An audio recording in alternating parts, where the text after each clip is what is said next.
profe. Sí, sí, profe. Sí, ¿entendió? Ahí está, ahí vamos. Bueno. A ver, acá en la primera placa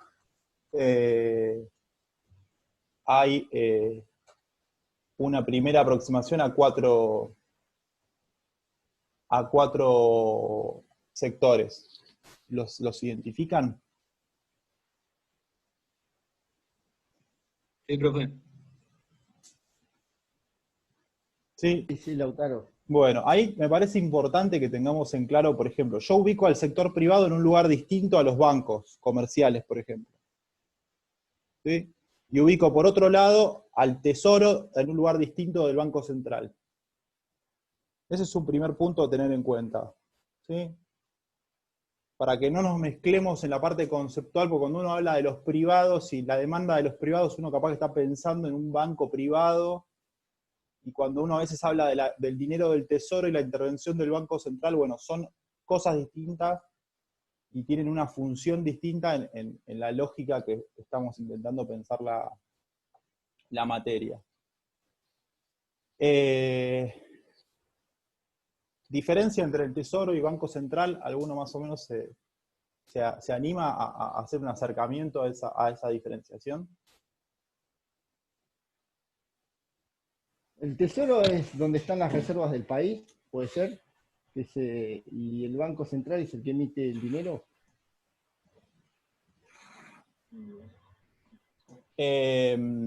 Sí, el Banco Central también tiene reservas. ¿Sí? Pero el Banco Central tiene características institucionales distintas a las que tiene el Tesoro. Por ejemplo, hay un presidente del Banco Central. Hay directores del Banco Central. Que, por ejemplo, los directores del Banco Central son nombrados por distintos poderes públicos o distintos partidos, por ejemplo, que participan en las elecciones.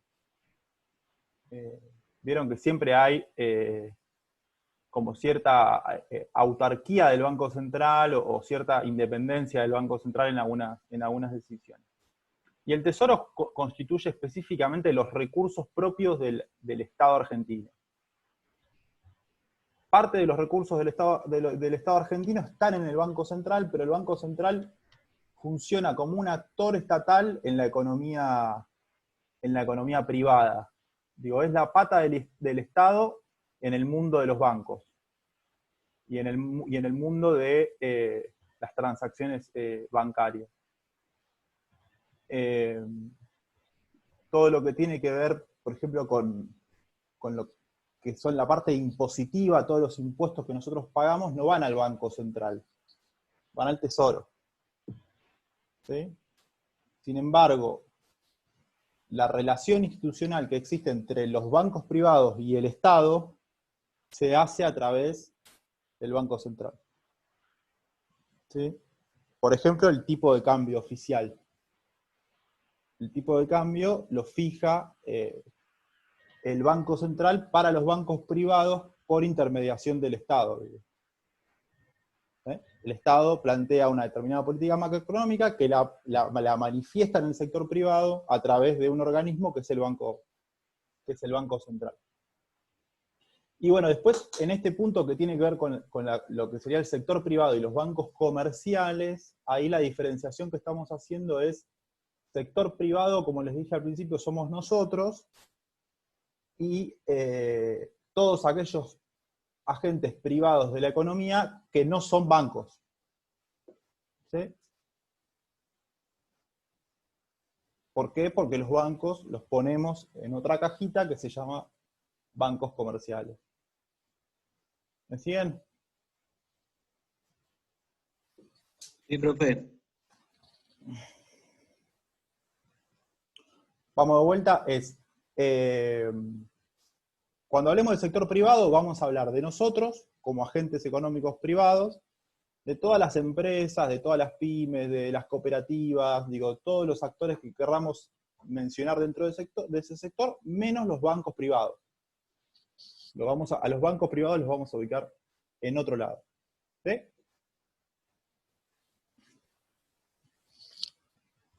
Lo vamos a ver de a poco y vamos a ir metiéndonos de a poco en estos. Lo que vamos a hacer ahora es ver, para estos 4 sectores, a ver, ¿hay una pregunta?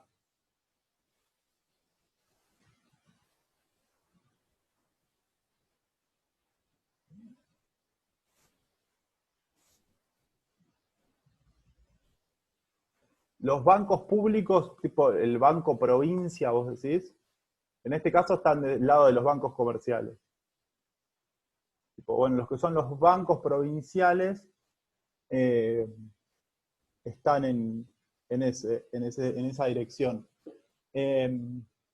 Ahí, en ese sentido, los bancos de las provincias, por lo general, actúan como bancos privados, en el sentido de que no tienen posibilidad de, por ejemplo, fijar el tipo de cambio, ni tampoco tienen posibilidad de fijar la política económica de otros bancos, como sí tiene el Banco Central.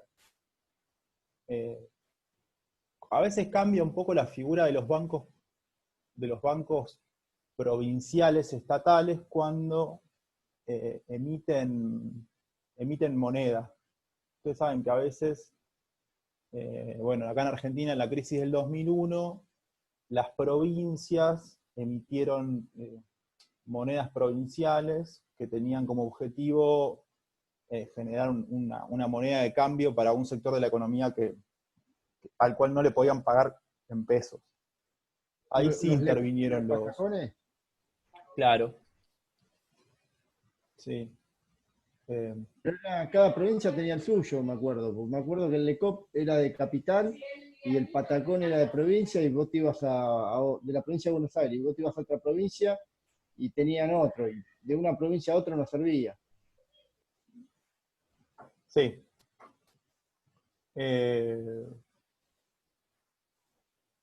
Exacto lo que dicen acá en el chat y lo que decís vos. Se denominan cuasimonedas y a veces en ese caso ahí sí tiene importancia la participación de los bancos estatales provinciales. Pero si no, en la lógica funcionan dentro de lo que sería el sector comercial. Tienen un funcionamiento similar. Bueno, lo que vamos a hacer es, para estos 4 sectores que están planteados acá, vamos a hacer una primera división entre cuáles son los activos y cuáles son los pasivos de cada uno de estos sectores, ¿no? No vamos a mirar, cuando hablemos de los activos del Banco Central, por ejemplo, no nos preocupa la silla o la computadora de los trabajadores del Banco Central, ni tampoco nos preocupan los edificios de donde están las oficinas del Banco Central. O sea, vamos a hacer una mirada de los activos y los pasivos, pero una mirada financiera, ¿no? Eso no quiere decir que cuando uno hace la contabilidad de estos sectores no considere todo lo que vimos hasta ahora, ¿no? Nosotros veíamos las cuentas de rodados, de locales, de mercadería y demás, estaban vinculadas al activo. No vamos a analizar todo eso de estos 4 sectores porque es enorme. Vamos a mirar la parte financiera, la parte que tiene que ver con la intervención en la economía vinculada al dinero. ¿Entiende esa aclaración? Sí. Bueno. ¿Ven lo que comparto? Sí, profe. Sí, Perfecto. Bueno, ahí tenemos entonces los activos principales del Banco Central. ¿Lo pueden leer todos? Las reservas Sí, profe. internacionales Sí, profe, se puede leer. y los títulos públicos. En ese sentido, bueno, las reservas internacionales están conformadas por todos los activos líquidos en moneda extranjera en poder del Banco Central, entre los cuales se destacan, digo, las monedas extranjeras, y también se consideran los depósitos que tiene realizado el Banco Central en otros países. ¿Sí? Depósitos que tiene el Banco Central en dólares en otros países también forma parte del activo del Banco Central. Y después, el otro punto tiene que ver con lo que son títulos públicos. ¿Sí? El Estado, a través del Tesoro, emite títulos públicos que le permiten al Estado financiarse. Muchos de esos títulos públicos están en poder del Banco Central, ¿no? Ahí hay un mecanismo interno de financiamiento del Estado, donde el Banco Central le transfiere al Estado determinados, o sea, dinero a cambio de títulos públicos, ¿no? Esos títulos públicos tienen, por supuesto, en muchos casos, lo que vimos, ¿no? Intereses. Permiten un incremento de esos títulos públicos a lo largo del tiempo. Y bueno, ahí está explicado, digo, estos títulos públicos no son otra cosa que deuda emitida por el Tesoro. ¿Sí? Profe, le hago una consulta. ¿Y no puede ser como un pasivo? Y a la vez estoy contrayendo una deuda. O sea, el Estado. Está bien, en el momento ingresa dinero, pero después es como que estoy generando una obligación que cuando cumpla eso es una deuda, ¿no? Claro, pero si lo tengo que anotar en el libro, ¿dónde lo anoto? ¿En el pasivo de quién?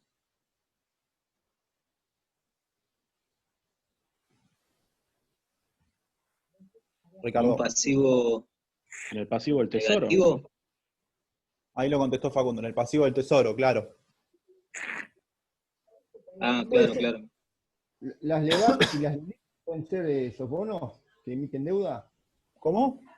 Las LEVAC en su momento y las LELIC, ¿pueden ser que sean así bonos o títulos públicos que se usan para atraer inversiones y después se emite una deuda? Claro, lo que pasa es que en ese caso, acá las puse, ¿ves? Son títulos públicos emitidos por el Banco Central. Por el Tesoro, por el Banco Central. Vamos despacio. Lo primero tenemos, los activos del Banco Central tienen en su libro diario, tienen un registro que es un determinado activo. ¿Se acuerdan que nosotros cuando comprábamos acciones de una determinada empresa lo registrábamos como un activo? ¿Eh? Acá supongamos el Banco Central compró acciones del Estado, que se llaman títulos públicos, y lo registra como un activo. Cuando yo miro el libro diario del Estado, en este caso del Tesoro, ahí lo veo el mismo asiento, pero del lado del pasivo. ¿Por qué? Porque el Estado va a tener que salir a cubrir ese título público emitido. ¿Se entiende? Sí. Después nosotros ahora no lo vamos a hacer, pero después lo que vamos a hacer es ver esto. Digo, esto después lo que se arma es un paquete, está en las unidades que les pasé, es un paquete donde vos vas haciendo la compensación, digo. Esto de dónde sale de acá, perfecto. Este activo del Banco Central de dónde sale, en este caso, del pasivo del Tesoro. ¿Sí? Ahora lo vamos a ir armando. Tenemos otros tipos de activos también, que son esto que se llaman adelantos transitorios, y lo que se llaman redescuentos. Los adelantos transitorios son mecanismos que tiene el Banco Central para cubrir financieramente a los bancos privados. ¿Sí? Como lo plantea la palabra, es un adelanto de dinero transitorio porque en algún momento lo tengo que recuperar, ¿no? Y eso está legislado y el Banco Central puede hacer determinada cantidad de adelantos transitorios hacia los bancos privados, ¿no? No puede hacerle adelantos transitorios por un volumen que supere una determinada cantidad, ¿no? O sea, ustedes, en la lógica que lo venimos pensando, todo esto es un adelanto transitorio, es un financiamiento del Banco Central a un banco privado. ¿sí? Eso implica un montón de problemas por todos lados, que el Estado, a través del Banco Central, esté financiando a los bancos privados. ¿Sí? Porque los bancos privados pueden utilizar, como ya lo vimos, ese financiamiento recibido por el Tesoro para generar una capitalización, por ejemplo, en la compra de acciones en el exterior, ¿no? Más cuando en lo que es la economía globalizada, los bancos privados, excepto los que mencionamos, que son los estatales provinciales, los bancos privados son bancos de afuera, de capitales multinacionales, ¿no? ¿Me siguen hasta ahí? Una consulta, sí, pero no hay una restricción de la carta dogmática del Banco Central. Claro, exacto. Es lo que está planteado acá. Los adelantos transitorios no pueden exceder un determinado monto, ¿sí? Y en ese caso, como es, también digo, es una deuda que tienen los bancos privados con el Banco Central, es un activo del Banco Central. Y lo registro como un activo en el debe del Banco Central. El mecanismo de redescuentos es un mecanismo que ya no se utiliza tanto, pero también es muy similar al mecanismo de adelantos transitorios. En el caso también, digo, de los adelantos transitorios, como les comentaba, también es una modalidad de deuda.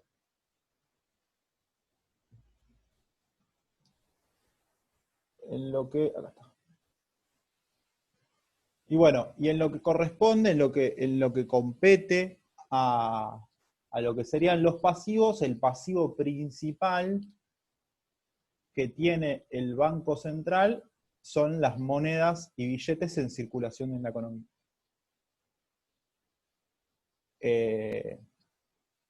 ¿Por qué, profe? Eso es más complicado de decir, bueno, ¿por qué? Bueno, porque en última instancia alguien tiene que responder por ese papel que yo tengo en la mano, ¿no? Que es un papel con un número y la cara de un prócer. Alguien tiene que responder por eso, ¿no? En última instancia, el que responde por eso es el Banco Central. El modelo que estuvo planteado en Argentina desde el año 1991 hasta el año 1999 era un modelo de convertibilidad. ¿Qué es lo que planteaba el modelo de convertibilidad? Que ese pasivo que emitía el Estado, que es los billetes y las monedas en denominación de peso, tenía en última instancia como respaldo la misma cantidad en moneda norteamericana. Eso se conoce como el 1 a 1, que es, si yo en última instancia voy al Banco Central a decirle, no quiero más estos billetes, dame algo contra esto, el Banco Central tenía la posibilidad de responder en dólares por cada peso que vos le llevaras a cambiar. ¿Sí? Eso en un momento se rompió y ahora hay mecanismos, no es un único mecanismo como había en ese momento, digo, hay distintos mecanismos de respaldo que tiene el Banco Central para salir a responderte a vos si vos le llevás todos esos papeles que tenés, le decís, dame algo por todo esto que yo tengo. Digo, en última instancia, el peso argentino es un pasivo de aquel que lo emite. ¿Sí? Puede ser que sería así como un cheque, digamos, que emitió y bueno, hasta que se cumpla esa deuda, digo, ¿no? Hacía grandes rasgos. Sí, en su Como que momento tengo que tener un respaldo. existía lo que llamaba la denominación del patrón oro, que era que los estados tenían como respaldo de sus monedas oro. Grandes bodegas de oro contra las que podían responder si vos ibas con tus billetes, ¿no? Pero la lógica es, digo, si uno va a registrar siempre en el activo, nosotros lo venimos haciendo ahora, el dinero, cuando hagamos la cuenta caja, nosotros hacemos un registro de ese dinero, alguien tiene que cubrir, porque si no es todo activo para absolutamente todos, es activo para nosotros, es activo para los bancos privados, es activo para las empresas, digo, ¿quién está? ¿De dónde está saliendo eso? Bueno, acá lo que nosotros vemos es que lo que tiene que ver con la contabilidad pública, los billetes y las monedas se registran en el pasivo del Banco Central. ¿Sí? Siempre estamos, en este caso estamos hablando de los billetes y monedas y de circulación de denominación nacional, ¿no? Y también es un pasivo, ustedes saben que los bancos privados tienen gran parte de sus fondos, o de nuestros fondos, o de los fondos que tienen de empresas y demás, los tienen registrados y los tienen guardados en el Banco Central, ¿no? Eso se llama, es la cuenta corriente en pesos que tienen los bancos privados en el Banco Central, y en última instancia el Banco Central dispone de esos fondos, pero eso también constituye un pasivo, digo. En algún momento el banco privado puede retirar esos fondos del Banco Central, y contra ese retiro el Banco Central tiene que tener una capacidad de respuesta. Entonces nosotros ahí tenemos, digo, un organismo público que emite una cantidad de billetes, y también tenemos un organismo público que tiene en su poder el dinero de los bancos privados. Eso no solamente tiene que ver con un problema de seguridad o de problema de guarda de los bancos privados, donde la guardan. Entonces, como no tienen dónde guardarla, la guardan en el Banco Central, ¿no? Eso tiene que ver con la estructura de legislación de que los bancos privados, para operar en Argentina, tienen que depositar una parte de sus fondos en la cuenta corriente del Banco Central. Ahí está planteado, digo, las cuentas corrientes en pesos que los bancos comerciales tienen en el Banco Central. Se denomina así, digo, cuenta corriente de los bancos comerciales. Este último es uno de los principales elementos dentro del balance del Banco Central que sirve para ejecutar política monetaria. ¿Sí? Vamos de vuelta, repasamos, vimos 4 activos del Banco Central: reservas internacionales, títulos públicos, adelantos transitorios, redescuentos, y vimos 2 pasivos principales del Banco Central: las billetes y monedas emitidos y circulación en la economía doméstica, y la cuenta corriente en pesos que los bancos comerciales tienen en el Banco Central. ¿Sí? Ahora seguimos, se corta la grabación, cortamos 5 minutos y nos conectamos de vuelta. ¿Estamos ok? Ok. Ok, perfecto. Ok, profe. Bueno, gracias.